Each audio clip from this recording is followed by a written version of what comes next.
So today on the show, I'm very excited to welcome Nikki Raush. So Nikki has the unique ability to transform the misunderstood process of selling, and I think in a different way than many of the people that we've brought on the show. So she has over 25 years of selling experience, basically focusing on entrepreneurs, small business owners, including agencies. And Nikki's basically helping them sell in a way that is more authentic, which I think is always a balancing act and always a challenge. She also has three books. They're all on Amazon and a podcast that she was very gracious to have me on called Sales Maven, which you can find on your favorite podcast platform. So with that, Nikki, great to have you on the show. Thanks for having me. I appreciate it. Yeah, absolutely. So I want to get into your background and everything from there. But to start things out, I know that you deal a lot with NLP, which is, neuro-linguistic programming for sales. Sometimes it gets kind of like a skeezy rap in different places. So I'd love to hear like what was your experience and how did you learn that skill set and how did you start teaching it? Yeah. Well, first of all, for anybody who is unfamiliar with the term neuro-linguistic programming, it's essentially the study of communication. So the way you process information in your brains is the neuro part.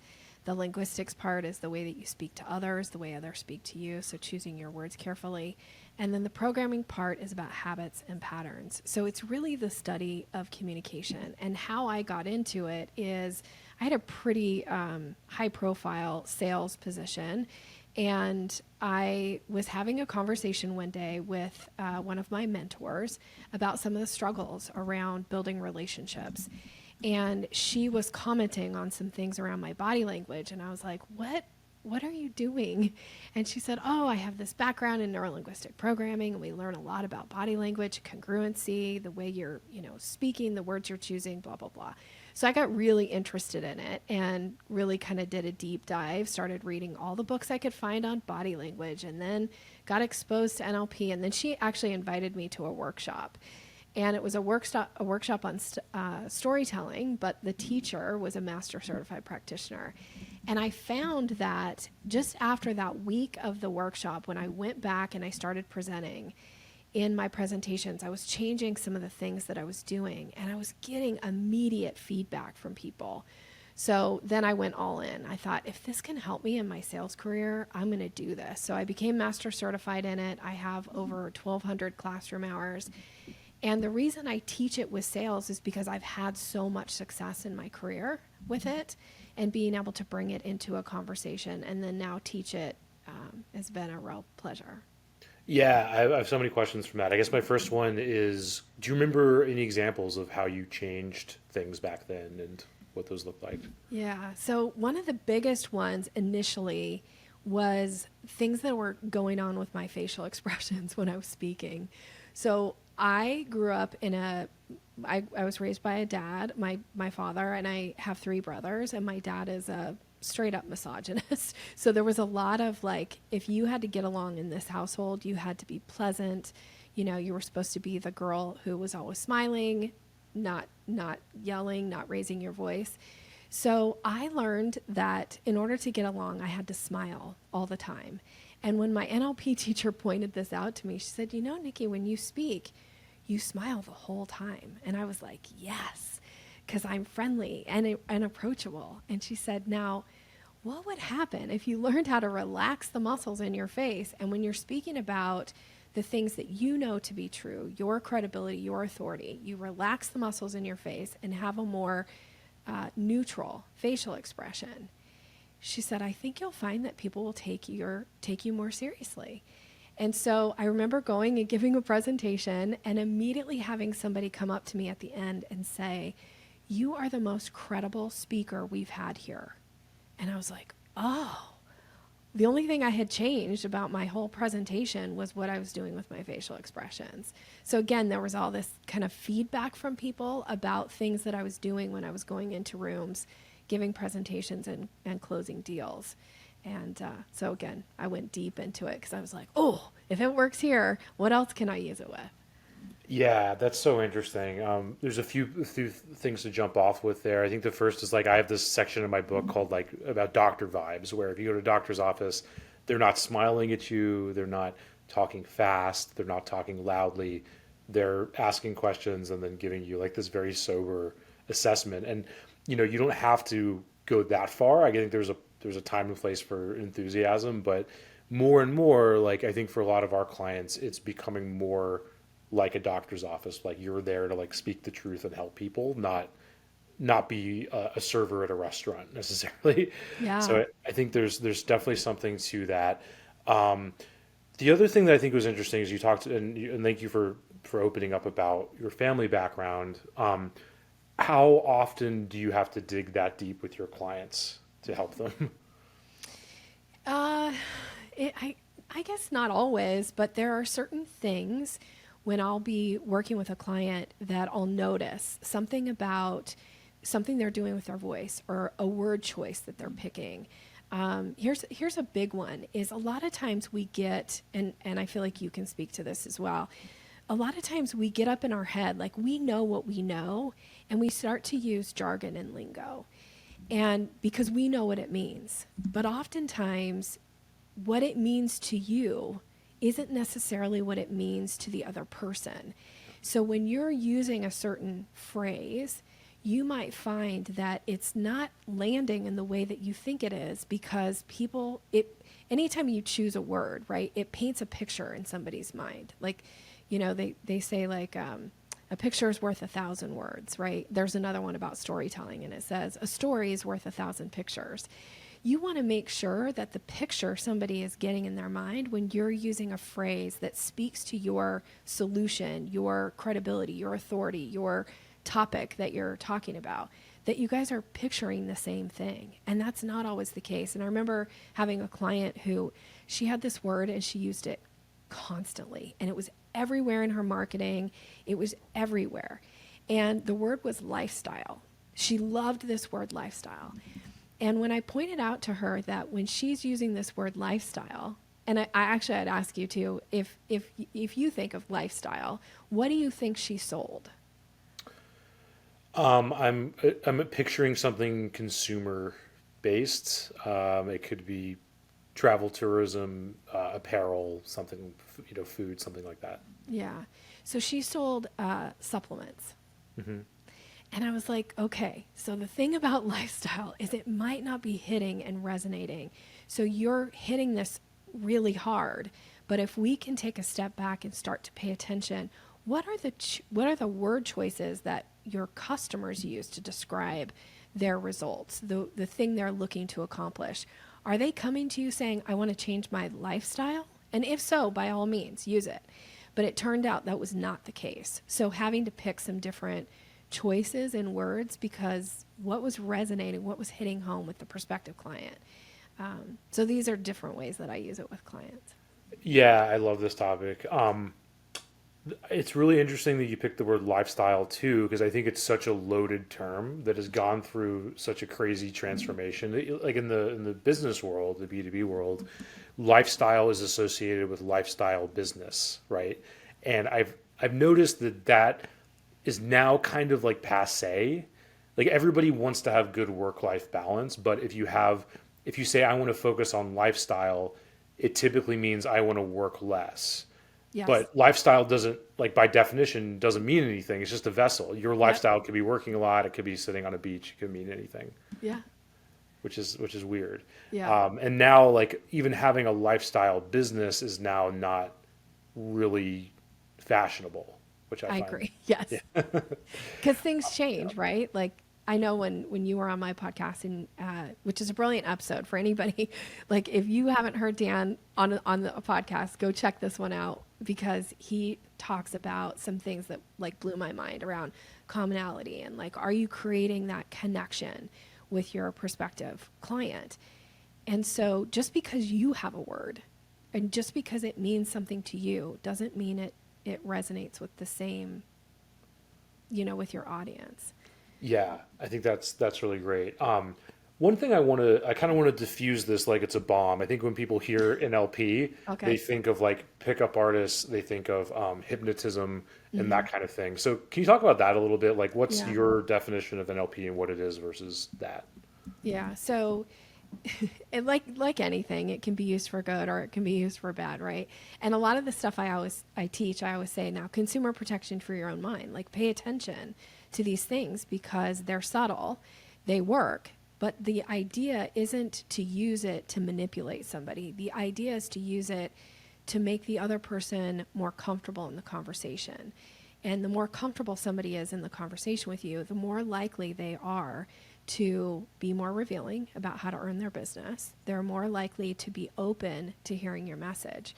But that without that, when I teach about sales, I always say sales isn't something you do to another person. Sales is something you do with another person. And if you're showing up and being like, I'm so clever, I have this background in NLP and I can, do something to another person, well, that's gross and manipulative. And frankly, as consumers, we're pretty savvy and we pick these things up. It doesn't feel right. It kind of feels icky and gross. So we push away from those people, right? Like, we're not going to give our business to somebody who we feel like is manipulating us. So it isn't about manipulation. It's just about making the conversation more flexible. So I often describe it as my all-time favorite quote, which is, "Blessed are the flexible, for they shall not be bent out of shape." And when you can bring NLP into your conversations and into the way that you write your copy, the way you go to market with your offers, you'll find that it is about adding flexibility. So it isn't about like Nikki showing up and being like, here's my agenda and I'm going to shove it down your throat. It's like, hey, what is important to the other person and how can I tailor my message so that it really resonates, so that I can attract my ideal people and frankly repel the people who are not a good fit. Right. And I think that that's one of those everyone needs to be reminded more than they need to be taught kind of things where Yeah. with our market and with agency owners, there's so many options and there's so much complexity, and there's also just like so much education that needs to happen that it's very easy, I think, maybe compared to other places, to lose touch of the person, than if you had. I mean, I'm sure it's the same in other. I'm sure if you're selling cars, it's a similar challenge, but I think it's really easy to lose track of that. Yeah. If you can show up and be flexible in your approach, be flexible in your behavior, and maybe the last person that you spoke to, you used a really common, example or a common story that worked often. But you show up in your next sales conversation with somebody and that story, like you start to tell it and they give you a look like, what? Like shift gears, right? Like don't try to just word vomit on people. Like let's have a real conversation and find out, what are your criteria? What's important to you? What resonates with you? And how can I tailor my answers, tailor my approach, tailor the delivery of my solution so that you can determine whether or not it's the right fit for you. So, yeah, go ahead. Sorry, I didn't mean to cut you off. I was just going to ask. It's every there's like going to be situations that are different from one another, and every person is different in their own way. But how often do you find that there's archetypes, right? So if you were trying to develop your sales process, you might have like 3 or 4 different archetypes for the type of buyer that you're dealing with. Is that part of your process? And if so, how does that play out? Yeah, so I do think about that I don't know. I mean, I get what you're saying about the archetype. So there are the people who are the quick decision makers, right? So are you making your information easy for them to scan and find just give me the facts, right? The people who are like, I just want to know the facts so I can make a decision. So is your information scannable, for instance, if you're putting an offer in front of somebody? Can they easily pick out what are the key points? If you're somebody who's like, well, I like to give them lots of detail and I like to educate them, and you write these big paragraphs, right, of like the story behind everything. And for somebody who's a quick decision maker, they're going to be like, you're not my person, because I just want to know what's involved, what's the price, and how do I buy it? And if you can't make that for that person easily scannable, then you're going to lose them. Now, there's somebody who likes the story, somebody who wants all that information, that can be there, but it needs to be not at the top, and it's not the thing you start with, because your quick decision makers, they got to be able to, make that decision quickly and move on. So it's one of the reasons why, I'm not a marketing expert by any stretch of the imagination, but a sales expert. And when I'm thinking about sales pages, I'm thinking like, is there a buy button at the top? Because if the person looks at it and goes, I just want to buy it, I don't want to have to scroll through, 10 pages of your content to get to the buy button. So are you thinking about those kind of things? Right, that makes sense. And to kind of like interpolate that for our audience, I think one challenge that a lot of the people we work with are up against is they get these calls booked, like we're helping them with outreach, and they get somebody where there's like somebody open to building a relationship that they could help in the future. But they might be selling like a $50,000 engagement, 6-figure engagement, whatever it is, 7 figures. And a lot of the times the challenge is like, what do we want to happen on this first call, right? Because sometimes there's an immediate project, other times there's not. Do you have any suggestions there for like better understanding things so that you can have something like a progression from that first call, if this makes sense? Yeah. So I do have a signature framework for a successful sales conversation. I call it the selling staircase. There are 5 steps to it. I actually wrote my 3rd book around this. And the reason I teach it as a staircase is because most of us understand that you ascend a staircase 1 step at a time. And in a sales conversation, the idea as for the seller is to understand, what step am I on right now with this person, and where does it make sense to go to the next step? And your job is to guide them from one step to the next. And you do that by issuing invitations. Now, I always say, as the seller, you don't get to skip steps. The buyer can skip steps at any point in the conversation, and your job is to go to that step that they're ready to be on and then progress from there. So if somebody shows up in a conversation with me and they're like, look, I've been on your website, I know I want to work with you, I just want you to tell me about the different options. I'm not going to say now, wait, slow down, let's go back to getting to know each other. I'm going to give them, I'm going to meet them where they are. Now somebody else who's like, I'm not really even sure if I need a sales coach, I'm going to start back in the beginning part here of building relationship and finding out, do they even have a potential need? Do I have a solution for them? And frankly, here's the 3rd most important thing is, do I have their permission to put it in front of them? So sometimes that can happen all in one conversation, but other times those are multiple conversations. It can happen over months and sometimes even years when you're talking about big, large projects where there's lots of decision makers involved and, there's a lot of money on the line. Sometimes that can take a while. So you need to know what step you're on and what's the logical thing to do or say next. Yeah, that's great. Speaking of word choice, one interesting phrase you used was issuing invitations versus like actions or steps necessarily. Can you elaborate on that? What does issuing an invitation look like? Yeah, so issuing an invitation is in the form of a question. And the idea is, when you're talking to a prospective buyer, they don't necessarily know what the next step is. They don't know what they don't know, and they don't know what they're supposed to do necessarily. When you issue an invitation, you're allowing them to know what to do next and also to make a decision about it. So I don't know, you've probably found yourself in a situation where you've been the buyer and somebody shows up and they're like, hey, I checked out your website. You really need some help. You should totally hire us. I was looking at your social media and it's not great. So I put together this video for you. We've all gotten these, right? These millions. But the thing is that person didn't ever even ask you, are you interested in talking about your website? Are you interested in talking about social media? Are you even open to having this conversation? So the invitation in that moment would be like, hey, Dan, I have some thoughts for you about your website, and I'm wondering, would you be open to chatting about them? Yeah. Now that's me issuing the invitation. So you get to decide, yes, Nikki, or no. And then I'll know what to do or say next.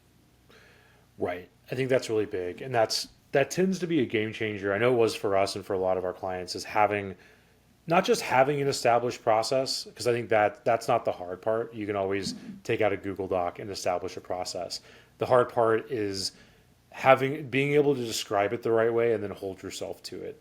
So what that looks like for us is every sales call I'm on, I'm like, even before I start asking questions, I say, this is our process. This is how this plays out. This is what happens on this call.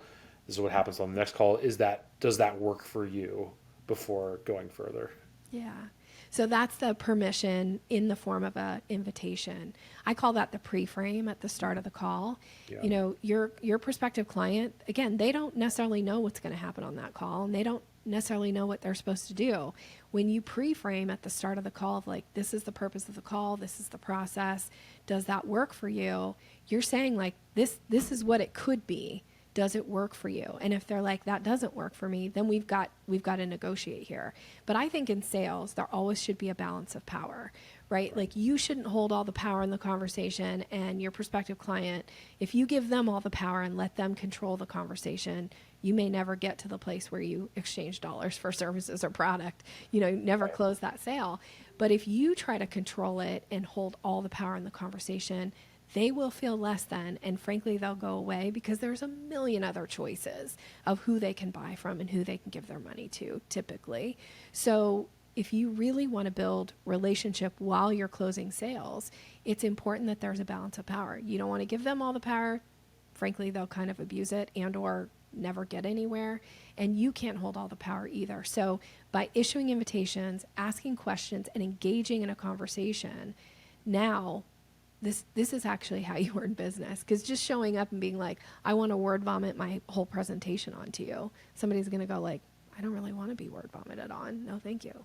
Yeah, I generally agree with you. I think one balancing act that I think both of us have to deal with, and so do our clients in the agency space, is making sure that somebody truly is a fit, right? Yes. So you get somebody, you talked about the importance of meeting somebody where they are. So the hypothetical prospect that's like, you know, I like you guys, I saw the website, just tell me what it costs and then let's get down to work.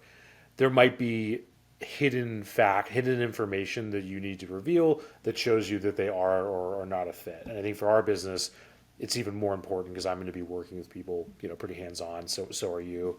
Yeah. So can you talk about that a little bit? How do you balance those two things, if that makes sense?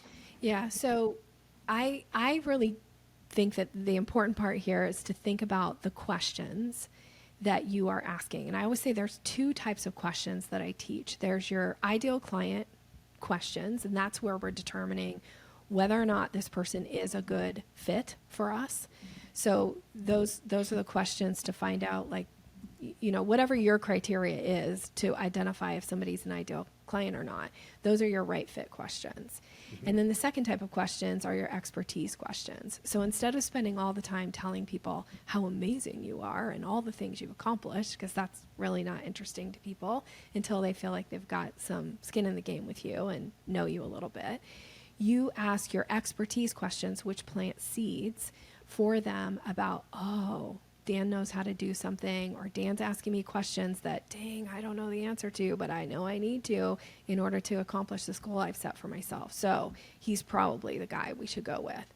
So you've got these two types of questions. And I really think it is through asking questions that you identify right fit and establish yourself as an expert. Now, kind of taking this one, like looping this back to what you had just said here, is if somebody shows up and they're like, look, I just want to hire you. What's your price? In that moment, I would say, this is my pricing. And in order to make sure you're a right fit, is it okay if I ask you a couple quick questions? So I'm going to ask permission to, like, I'll give you the answer. Doesn't mean that I'm going to take your money necessarily. If there's an established process here, like if you're not the right fit, I'm not going to work with you in this way. Yeah, that's great. Are there any examples that come to mind on how you've helped people kind of ask these higher level questions or come up with them, especially like on that expertise side? If that makes sense. Yeah. Actually, I have a whole training on this. And one of the things that I do from an expertise question, to establish your expertise questions, there's a couple ways you can do it. One is to think about what are the things that make you or your agency unique. Those things that often your clients are like, this is what we most appreciate or what we most value about you. So instead of putting that in a like diatribe, like word vomit about how great you are, can you take it and turn it into a question? So here's an example in my business. One of the things I'm known for is teaching people how to create curiosity when they're talking about their business. Now, I could say that in a sales conversation, like one of the things I'm known for is blah, blah, blah. But that doesn't really engage the brain of the prospect. But what I can say is, do you know how to create curiosity when you're talking about your business or your services? And people go like, what now? Tell me more about that. Well, now I've got some permission to talk a little bit about it. So that would be one of my expertise questions. Think about the things that, again, people comment about, the things that you're known for, the unique approach that you have, and see if you can put it into a question. And when you ask the question, you're planting that expertise. Yeah, I really like that. And it kind of reveals a gap that you can fill. And now I'm very curious about curiosity. So how do you build curiosity in the sales process? Yeah. So I teach curiosity as it's the difference between how you call a dog and how you call a cat. And I know that sounds a little out Yeah, there, please do so that. hang with me for just a second. Sure. So when you think about when you're trying to get a dog's attention, you tend to change your whole demeanor. You do this thing where you're like, come here, boy, come here, right? And you like get your voice like excited and you act excited. And the thing about dogs is they really respond to that kind of energy. They are like, oh, I don't even know what's going to happen, but I'm so in, right? The tail starts to wag. They're like ready to go. They don't know if it's a treat, a ride, a bath. They have no idea, but they're so in. And sometimes in a sales conversation, we're so excited to talk to somebody that we show up with what I call the dog calling energy of like, oh my gosh, Dan, I looked at your website. Here's all the things I can do for you. That's that dog calling energy. Now, if you flip it and you think about how you call a cat, cats would never respond to that, right?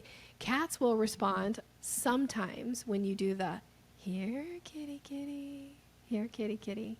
That's enough for a cat to lean in or at least give you a look like what? Like they're engaged enough to see what could come next.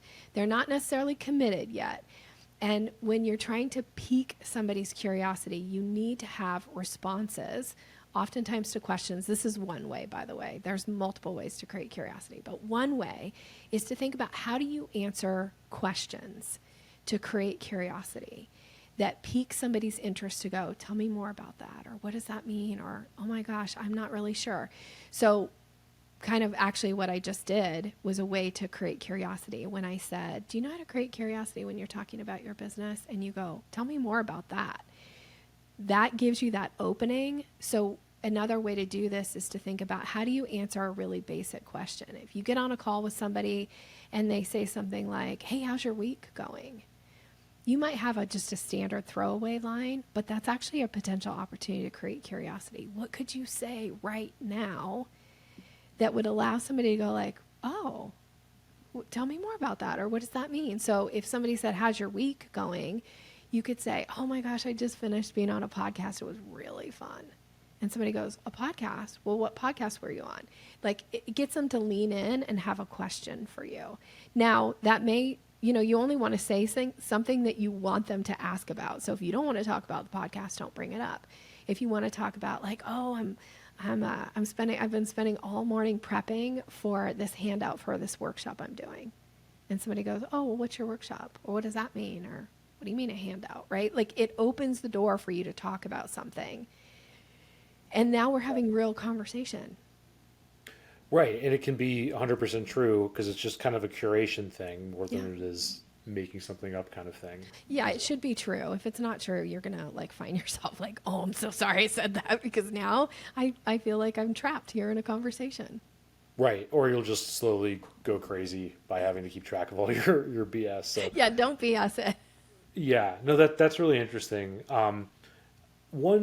One thing kind of tied to this is I'm not sure how long you've had your business, but how is this affected by Zoom and teleconference versus in-person sales? Yeah, so I've had my business now for just completing my 11th year in business, and it works on Zoom calls just the same as it works in person, right? In a Zoom call where it's one-to-one. Now, put you in a Zoom call where it's like one-to-many. That may not be the case when it's not your call, right? When you're not the person who's in charge, like maybe you're showing up at a virtual networking. But you can do that through chat. You can also create curiosity by the questions that you ask, right? And so when you ask a question and you want to create some curiosity, and I have clients that do this now. I have a client who just did this, actually. She was at a networking event, and we'd been talking about creating some curiosity. And so she said, one of the things that I'm known for is helping people find the perception gap when it comes to what they think their customers want and what their customers will actually pay for. That immediately sparked curiosity. And people in the chat were like, what do you mean perception gap? How do you do that? And then she ended up booking some calls and ended up getting a client from it. So it is about learning how to do things that allow somebody to go, tell me more about that. What does that mean? Yeah, that's interesting. I think there's probably a lot of ways to do that. One that's kind of worked for me in our content, and I didn't get entirely invent this. I think I've heard it for other people reference it, is the idea of forgotten knowledge, right? Where it's like you're not giving somebody something that they've never heard of before, but you're implying that, hey, you knew this thing and you might have forgotten it, or you might know 80 to 90% of this, but there's this 10% piece that you're missing, which I think, in my experience, like sometimes builds more curiosity than other things. Does that sound familiar, or any thoughts on that? Well, I'll tell you the thought that I have that I would encourage you to think about is the question that you would ask. Mm-hmm. So a lot of times people will write, like they'll go right into like, here's something you probably know, but you've forgotten. That may or may not spark some curiosity. But if you said, is this something you already knew? And then you start talking about it, now you've engaged their brain to want to answer that question, to go like, well, now I have to read it to know, did I actually know this? Versus telling me what I knew and didn't know. Right. That makes sense. Yeah. And that takes some thinking. And to shift gears a little bit, I know that you're also working with sales managers and others that are like training teams and others in the company. So I know that you're doing this for clients, but for the managers listening, if they want to like work on, improving sales performance, what does that process look like? What's the sort of cadence for looking at these calls, and how are you thinking about kind of bringing NLP into like the normal sales training cadence? Well, if you have a team of people and anybody who is client facing, who has the opportunity to engage with your client, really does have the opportunity to create curiosity. So teaching your team how to create curiosity is something that, and you could actually do this with your team. And I have teams that they come up with their kind of as each individual. So not like one across the board for everybody, right? Because it needs to be authentic. But they, for their week, will say, what's your curiosity creating statement when someone says, how are you? Or what have you been up to lately? And then they each have theirs, and then they bring it into the conversation, which often opens the door to talk about other things.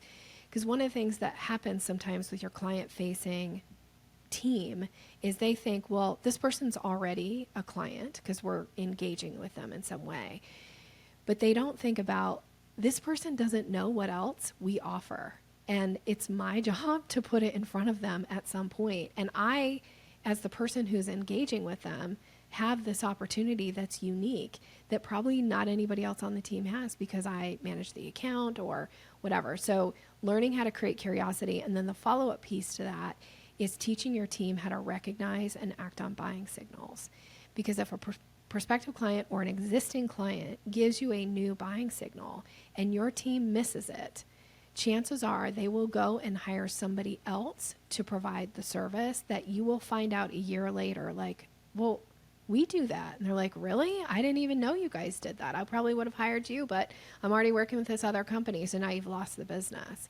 So learning how to act on buying signals. And buying signals are verbal and nonverbal cues that people give that indicate interest. So if you create curiosity in your statement and somebody goes, tell me more about that, and you give them a little sentence or two about it, and they're like, oh, I didn't even know you guys did that. Then you follow up, you check to see, is that a buying signal, by saying, now, is that something you guys would be interested in, or do you want to find out more about that? Chances are they're going to be like, yeah, maybe. And it could be that they now become like, they extend their services with you, which in order to scale business, right? We want to increase lifetime value for our clients. We want to make sure that we're providing as many opportunities for them to work with us as we have available and as we want to work with them. So if they don't know that you offer something because you talked about it 3 years ago when they hired you and they forgot, it's your job to bring that back up into the conversation. It's funny because it reminds me of that, what is it, like a Dostoevsky line where it's like all happy families are alike and all unhappy families are unique in their unhappiness or something to that effect. Like I feel like I don't know that. lost business for net new is like there's like a million reasons that it happens, but then for like business from existing clients, it seems like it's mostly because of ships in the night. Like nobody knew that the other party even provided it Exactly. versus like all the other reasons. Yeah. Yeah, so that's super interesting. So I want to kind of go back to behaviors and the words that people are using and that sort of thing. And I'd love it if you could like go through your process a little bit in order to get us to a place where you can think about like what are the most common things that you see that you have to correct in new clients. Okay, well, there's a few. The one that comes to mind, and I actually was just having a conversation with somebody about this literally a couple days ago, is the way that we communicate with our clients. We tend to want to tell too much story. Now, I want to be really clear here that story is incredibly impactful in putting together offers, in helping people make decisions. I love storytelling. What I'm referencing here is when we're saying to somebody why we're not going to do something or why something needs to be a certain way, we tell way too much story. So I had a client the other day who was wanting to communicate to one of her clients that the things the person was asking for were out of scope and that she could absolutely provide them, but there needed to be some additional like compensation for this. And so she put together this message, and in the message, she was explaining about how busy she is, how many clients she has, all this other work, and this is why she couldn't do all of these things that were out of scope and why the client needed to pay more. And I was like, oh no, none of that is relevant to the conversation. So let's tweak the message. Let's get all this story out and just say, I would be absolutely happy to provide the service that you're requesting. I can actually do that on this date. So instead of saying all the reasons why you couldn't start next week, totally irrelevant, tell them when you can start and tell them what the fee for that would be. Now that is a clear, easy message for somebody to look at and go, oh, okay, great. Because chances are the person doesn't even know that what they're asking for is out of scope, and bringing it into their awareness isn't going to break rapport. As a matter of fact, they'll appreciate the fact that they can trust you, that you're going to tell them like, where are we in our relationship and what needs to happen in order for you to get this thing that you say you want done. That's what they care about. They don't care about all your story about how busy you are and how many clients you have and why you can't start it until the middle of the month. Totally irrelevant. So get that story out of there. Right. And it's also like, even if that timing issue wasn't there, then therefore there wouldn't be a charge. Like it doesn't affect anything. Yeah, anyway. it's totally irrelevant. Right. Yeah, that's important. Another gear shift. People talk a lot about the idea of matching, right? Where you're matching the person you're on the call with. Yeah. Overrated or underrated? Matching and mirroring can be incredibly impactful. So that's an NLP technique. And now there's a couple things about it that really make a difference. One is when they talk about matching, you're not supposed to match 100% of what another person is doing because that's mimicry and that is not the same thing. That's like, I don't know if you have siblings, but as a little kid, and you say something and your little brother's like repeats it and you're like, Mom, and they're like, Mom, it's like, that's mimicry. That's annoying. So when you're going to match and mirror somebody, you only match 50 to 60%.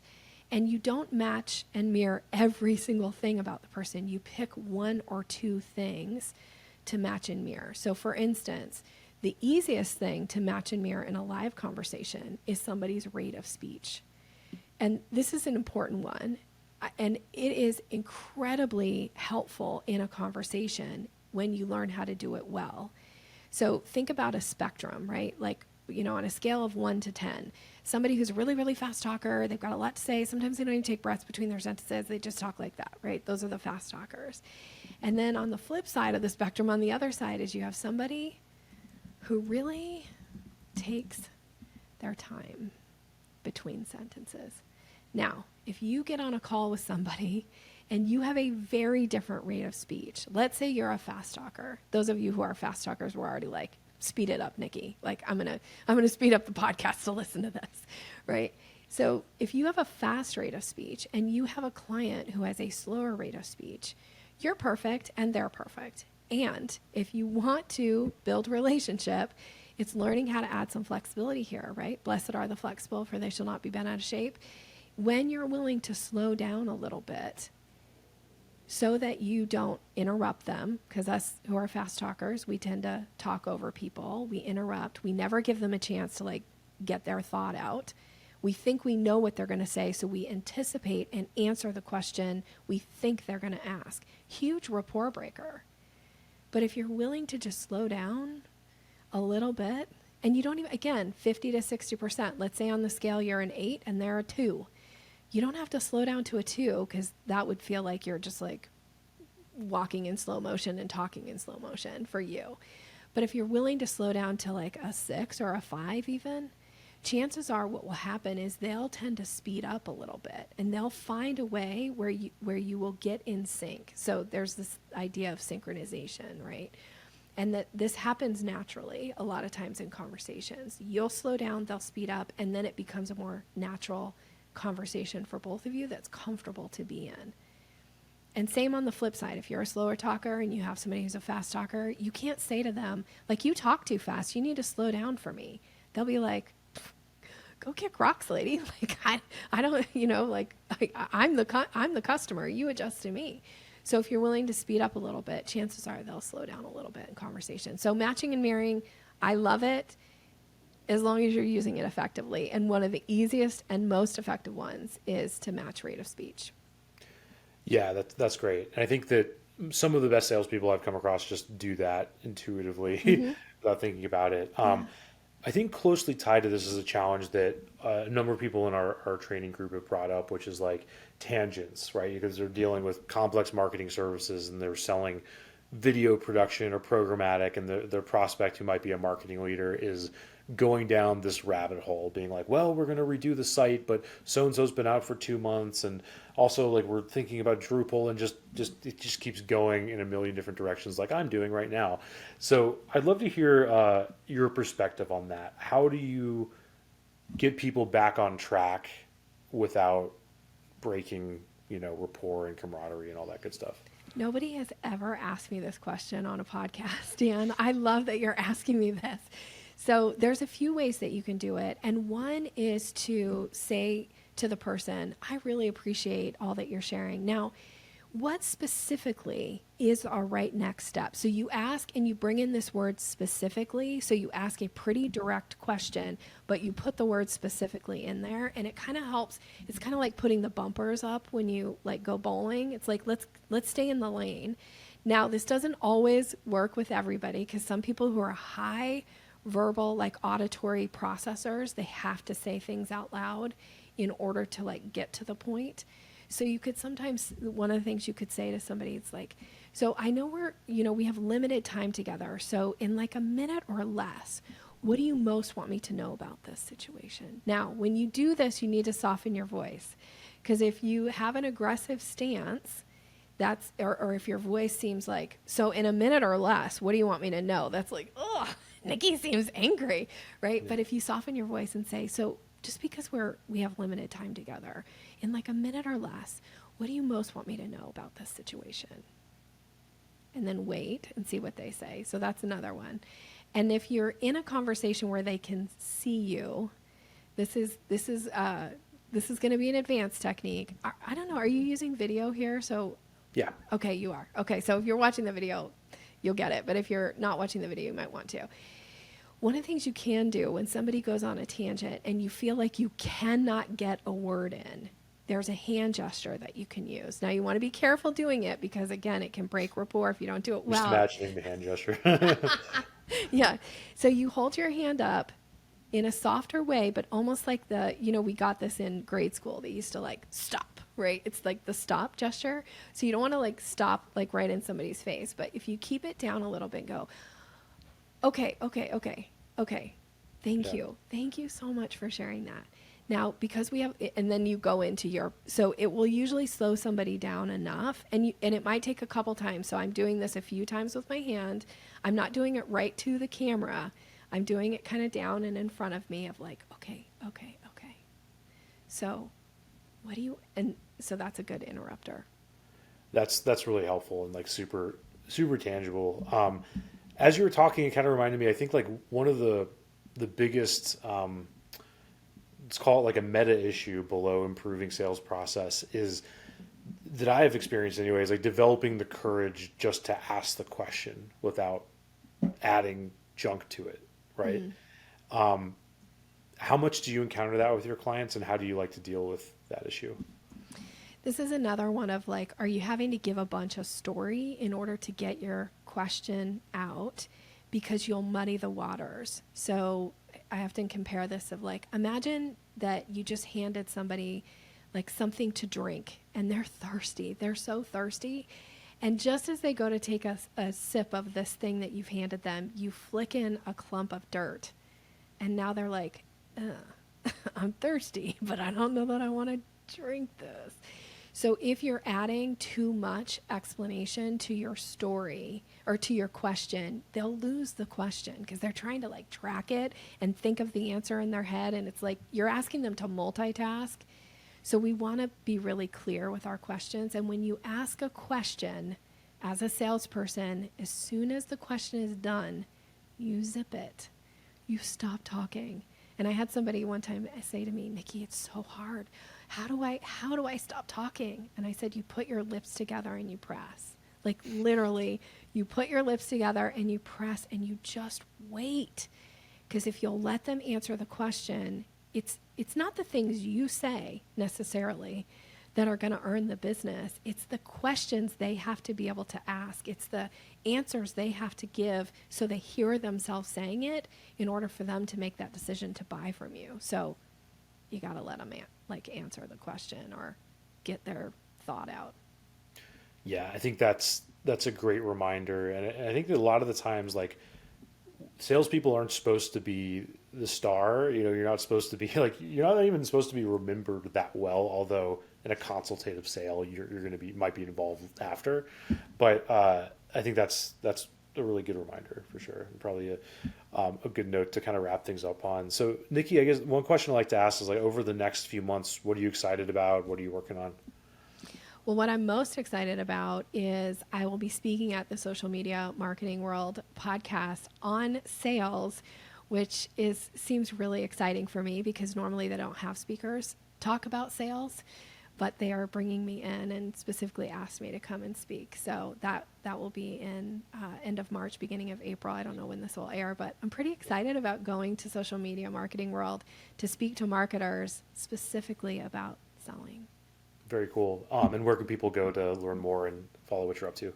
Well, I'll wrap it around a gift for your audience. So I have an ebook called Closing the Sale, and it's about boosting your confidence in those consultation calls. And you can get that as my gift by going to yoursalesmaven.com/DAG. So this is for your audience. Closing the Sales, yoursalesmaven.com/DAG, DAG. Awesome. Thank you for that. And we'll get that linked up. And let's do it again. Really appreciate it. Yeah, yoursalesmaven.com/DAG. Cool. Thanks, Nikki. Appreciate it. Thanks.